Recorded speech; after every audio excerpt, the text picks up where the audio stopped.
दरभंगा जैसे शहर में वन वे है, जाम लगता है डेली, गंदगी आप देख सकते हैं। ऐसे ही कई समस्याएं जो यूथ का बेरोजगारी का है, स्वास्थ्य को लेके खास करके प्राथमिक लेवल पे कई सारे प्राथमिक स्वास्थ्य केंद्र बिल्डिंग तो बन गई है, लेकिन वहाँ पे अभी भी जो डॉक्टर्स हैं, सुविधाएं हैं, वो ना के बराबर हैं। कंस्ट्रक्शन का काम होता है, ठेकेदार को पैसा मिलता है, मंत्री जी एमएलए एमपी तक पैसा जाता है। तो इसीलिए आप कह रहे हैं जो विकास दिखता है वो बस बोर्ड और नारियल फोड़ने और फीता काटने तक ही ज़्यादातर दिखता है, 2 से 3 महीने। आशुतोष जी, अभी आपका प्रगति यात्रा दरभंगा के राज कैंपस से बाहर निकला विश्वविद्यालय की तरफ से, क्या कुछ कहना चाह रहे हैं? क्या है प्रगति यात्रा? इस प्रगति यात्रा का उद्देश्य है जो बिहार में खास करके जो मिथिलांचल के कुछ ज़िलों में हम लोग जनसंपर्क 1-1.5 साल से चला रहे हैं। आम जनता से जो समस्या सुनाई गई है, जो आम जनता की समस्या है, उनको लेके कैसे उनके समस्या का निदान हो, उनमें उसमें कैसे समाधान में प्रगति हो, ऐसे ही बुनियादी मुद्दों को लेके जो इनको कैसे समस्या से निदान दे, कैसे समस्या से निकाला जाए। जो अभी सरकार की जो योजनाएं चल रही है, सरकार वाहवाही दे रही है, अपना स्कीमें दे रही है, जो चुनाव आ गए उस समय में, उससे लोग नाखुश हैं। कह रहे हैं हमें ऐसी सरकार होनी चाहिए जो हमें 5 साल 10 साल के लिए जो हर योजना चलती रहे और उससे हमारे जो जीविका उपार्जन है, हमारे परिवार का, महंगाई से लोग परेशान हैं, सड़कों से लोग परेशान हैं। दरभंगा जैसे शहर में वन वे है, जाम लगता है डेली, गंदगी आप देख सकते हैं, घुटना भर पानी, ऐसा कोई गांव नहीं है। हम लोग जनसंपर्क में जितने भी गांव घूमे हैं, कई गांव में तो हम लोग खुद जो अपने जो रिसोर्स है उससे लोगों का तत्कालिक समस्या का समाधान किया हूँ।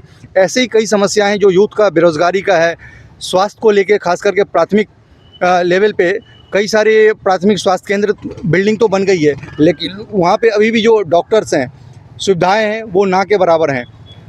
इसलिए इन सब बुनियादी सुविधाओं से लोग वंचित हैं। लोगों को कहना है जो ये जो सरकारें बिल्डिंगें बना रही है, फीता काट रहा है, उद्घाटन तो हो रहा है, लेकिन अभी भी स्वास्थ्य के दृष्टिकोण से हम लोग को शहर की ओर जाना पड़ता है, शहर से भी महानगर की ओर जाना पड़ता है। ऐसी व्यवस्था नहीं है। ऐसे ही सड़क का है, ऐसे ही रोजगार का है। इन सब चीज़ों को लेके हम लोग 5 जो हम लोग का है पंचमुखी, इस पर हम लोग काम करेंगे और इसको आम जनता को कैसे इन सब चीज़ों में प्रगति हो, इसके लिए योजना परियोजना को लागू करेंगे। उसी उद्देश्य से हम लोग आज प्रगति यात्रा निकाल रहे हैं, जो आने वाले चुनाव में लोग जागरूक हों और हम लोग के तरफ भी देखें और हमारी विचारधारा को अगर सही लगे तो हम लोगों को आशीर्वाद दें। विधानसभा चुनाव बहुत करीब है, वैसे में देखा जा रहा है कि आपकी प्रगति जो है पार्टी है, जनता प्रगति पार्टी, और आपको कड़ाही छाप भी मिला है चुनाव लड़ने के लिए। क्या लगता है कि आने वाले समय में आपकी तैयारी किस तरह से है और कितने विधानसभा सीटों पर आपका टारगेट है, किन क्षेत्रों में? हम लोग जो मेन पूर्वांचल के मिथिलांचल क्षेत्र है, उसके अलावा जो कुछ छपरा सिवान साइड के क्षेत्र है, उसमें हम लोग 5 से 6 जिला में हैं, 40 से 50 सीटों पे भागीदारी लेंगे। क्या लगता है ऐसे में जैसे चुनाव है और आप यात्रा पर निकले हैं, लोगों को अपनी बात समझाने में या लोगों को अपनी बात बताने में कामयाब हो पाएंगे?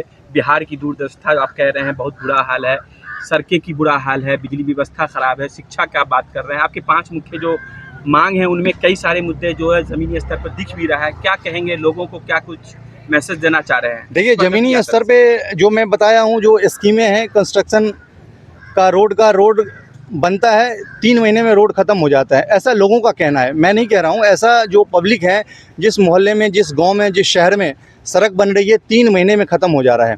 मैं क्या बताया, स्वास्थ्य केंद्र का भी बिल्डिंगें बन रही है, बहुत अच्छे पेंटिंग भी किया हुआ है, लेकिन वहाँ पे सुविधाएं नहीं है। कंस्ट्रक्शन का काम होता है, ठेकेदार को पैसा मिलता है, मंत्री जी एमएलए एमपी तक पैसा जाता है, लेकिन जो आम जनता है उनको वो सुविधा नहीं मिलती है, जिसके लिए वो सड़क का उद्घाटन होता है, जिसके लिए वो बिल्डिंग बनता है, जिसका शिलान्यास होता है। एक दरभंगा क्षेत्र में ही है, बेनीपुर से मनीगाछी का रोड है, 2 साल पहले शिलान्यास हो चुका है, एमपी और विधायक जी का बोर्ड भी लगा हुआ है। आप चले जाइए, 1 किलोमीटर भी सही से आप गाड़ी या पैदल चल पाते हैं, तो ये स्थिति है। तो इसीलिए आप कह रहे हैं जो विकास दिखता है वो बस बोर्ड और नारियल फोड़ने और फीता काटने तक ही ज़्यादातर दिखता है, 2 से 3 महीने। नई पार्टी है आपकी, क्या आपके मुख्य अभी तक काम हुए हैं जो लोग आप पर विश्वास करें, आपसे जुड़े? देखिए, नई पार्टी नहीं है, मतलब 6-7 साल पुरानी पार्टी है। हम लोग जनहित में काम करते रहे हैं दिल्ली एनसीआर में। यहाँ पे भी जो यहाँ के लोग हैं उनके लिए जनहित में जो पूर्वांचल के लोग, मिथिलांचल के लोग रहते हैं दिल्ली एनसीआर में, उनके लिए हम लोग काम करते रहे हैं। काम करने का अनुभव है, नई पार्टी नहीं है, नया संगठन नहीं है, नए लोग नहीं हैं। रही बात क्या करेंगे, तो हम लोग अभी जितने जनसंपर्क में लोग मिले हैं, छोटी छोटी समस्याओं को अभी से हम लोग दूर करना शुरू किए हैं। चुनाव तो अभी बहुत दूर है। कैंडिडेट का घोषणा किया है सर? कैंडिडेट का अभी नहीं, चुनाव आयोग का जब डेट का आ जाएगा घोषणा, तब हम लोग कैंडिडेट का भी उम्मीदवार का लिस्ट निकालना शुरू हो जाएगा केंद्रीय कार्यालय से। आपने एक इंटरव्यू में कहा था जो कि 15 अगस्त के बाद हम कैंडिडेट का घोषणा हाँ, 15 अगस्त के बाद कर देंगे। तो हम लोग को ये उम्मीद थी, जो 15 अगस्त तक पार्लियामेंट सेशन चल रहा है, तो शायद चुनाव आयोग चुनाव का घोषणा कर दे। चुनाव का घोषणा नहीं हुआ है, तो कैंडिडेट का लिस्ट निकालना उसके अकॉर्डिंग मतलब सही नहीं है, क्योंकि अभी तक कोई पार्टी या चुनाव आयोग अभी तक घोषणा ही नहीं किया है चुनाव का। क्या कोई अलायंस पार्टी कड़ाई छाप मिला है? जी जी। छाप के बारे में बताइए कि ये छाप अन्य पॉलिटिकल पार्टी का भी रह चुका है। छाप के बारे में बताइए, कढ़ाई छाप कितना? कढ़ाई छाप बहुत अच्छा छाप है। माँ बहन बहुत खुश हैं, क्योंकि उनका कहना है जो महंगाई हुई है, हम लोग के कढ़ाई से तेल, सरसों तेल गायब होता जा रहा है। पर्व त्यौहार में, फंक्शन में हम लोग अब सही से जो है पकौड़ा तक नहीं खा पाते हैं, इसलिए कढ़ाई छाप है। इस बार हम लोगों को ऐसी सरकार लानी है जो सस्ता सरसों तेल करे, जो हमारी कढ़ाई तक पहुंच बनाए, इसीलिए कढ़ाई छाप बहुत अच्छा है। माता बहनों की पहुंच तक की छाप है। प्रगति यात्रा आपकी कब तक चलेगी और कहां तक खत्म होगा? ये प्रगति यात्रा जब तक चुनाव आयोग का आचार संहिता नहीं लग जाता है तब तक चलता रहेगा। बीच में हम लोग रेस्ट लेते रहेंगे और चलता रहेगा। अच्छा, मनकामना मंदिर से आप शुरू कर रहे हैं। यहाँ का इतिहास है, यहाँ से जो यात्रा करते हैं उनकी जीत सुनिश्चित होती है। अब क्या आशा करते हैं? देखिए, आशा और उम्मीद तो पब्लिक के हाथ में, जनता के हाथ में है। अगर जनता और बजरंगबली का कृपा रहेगा, आशीर्वाद मिलेगा, तो सब आशा और उम्मीद तो करता ही है जो हम रण में जीते